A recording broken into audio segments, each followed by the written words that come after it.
guddida qabanqaabada horyaalada Soomaaliland uu hogaaminayo agaasimaha guud ee wasaaradda dhalinyarada iyo ciyaaraha ee Soomaaliland ayaa maanta booqday garoonka Cabdalla Stadium oo markii saddexaad martigelinaya horyaalada ee kooxaha caasimadaha Soomaaliland oo ka furmi doona kowda bisha koowaad ee sanadka 2026 sida ay sheegtay wasaaradda dhalinyarada iyo ciyaaraha ee Soomaaliland. gudoomiyaha golaha deegaanka degmada Berbera iyo mas'uuliyiin ka socotay xafiiska gobolka Saaxil ayaa wehelinayay guddida qabanqaabada waxaana halkaasi hadallo ay ka soo jeedeen ay ka warameen garoonkan Cabdalla Stadium iyo sidoo kale waxyaabaha uu baahan yahay ka hor inta aan la bilaabin horyaalada dalka.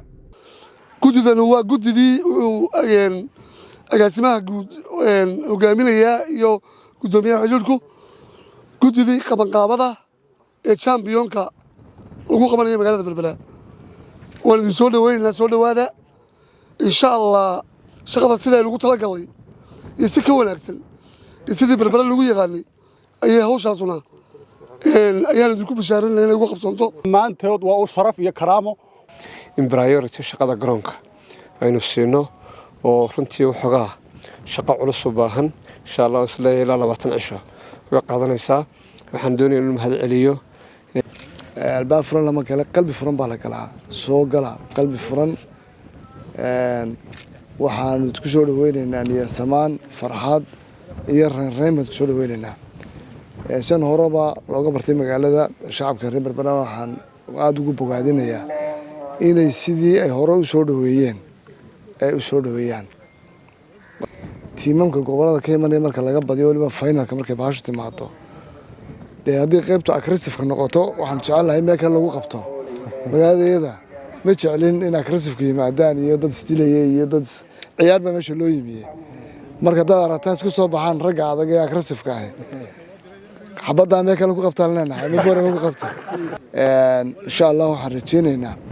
in magaaladani ay u noqoto Soomaaliland markeeda horeba wadnaha qaranku leeyahay weeyaan waa wadnaha dhaqdhaqaaqa ee qaranku leeyahay in mar kalena hormuud u noqoto oo wax kasta oo wanaaga iyo wax kasta oo horumara wax kasta laga daydo waxaan rajeynayaa insha Allah in ka soo waqtigay wanaag gabagabay yahay garoonkan oo stadium heer caalamiya insha Allah in arki doono dhawaan insha Allah kama guddi ahaan waan kaaga mahad celinaa soo dhaweyntaada aminta kulul ee aad noo joogto iyo qiimaha iyo wanaaga aad nasiisay ilaahay idankii garoonkii soo booqanay aragnay waxa rajeenaynaa in sida ugu dhaqsaha badan leh doorkii wasaaradda iyo doorkii maayarka iyo degmadaba garoonkan si dhaqsaa loo buuxin doono oo noqon doono horyaalka aan ku dhawaaqnay kowda bisha in la qabto mahad celin doonaa gobol ahaan xilliyada waxa iyo degmada iyo maamulkaba ku soo biiro culays badan oo xagga badda ah oo security-ga dhalinyaro badan oo xiisaynaysa badda iyaguna inay markay magaalada yimaadaan soo booqda taasoo halis ay la soo dirsi karto xilliyada foojignaan badan maayarkina uu la joogay ayaa nala soo dirsa xilligii hortaan uu diyaar garoobi doona insha Allah taala waxyaabaha ugu horeeya Berbera number 1 noqotay taana fadliga Ilaahay marka laga yimaado maamulka iyo madaxda magaalada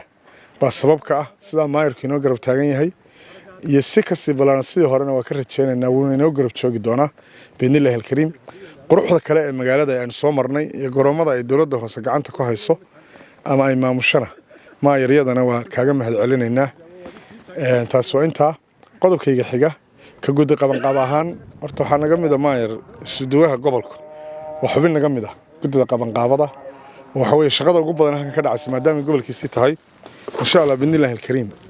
waxa weeye waa naga mid labada qodob aad sheegtay Shaafici way naga maqnaayay ah in maamulka gobolka iyo ka degmada ee sportsku ay ka muuqdaan shafka waa ballan qaadayna laakiin cidda aggressive-ka ah ta wanaagsan iyo ta quruxda baan bacdu shukuro halkan ay ka dhacaya ta aggressive-ka ah iyo ta aggressive-ka ahaynba koobkii kala bari mayno qaybna la aadi mayno intii kululayd qaybna intii quruxda badneed xaragoonaysay ku qaban mayno labadiiba halkan aynu ku qaban doonaa Mukhtaar Cabdiraxmaan Maxamuud telefishinka qaranka Soomaaliland Berbera.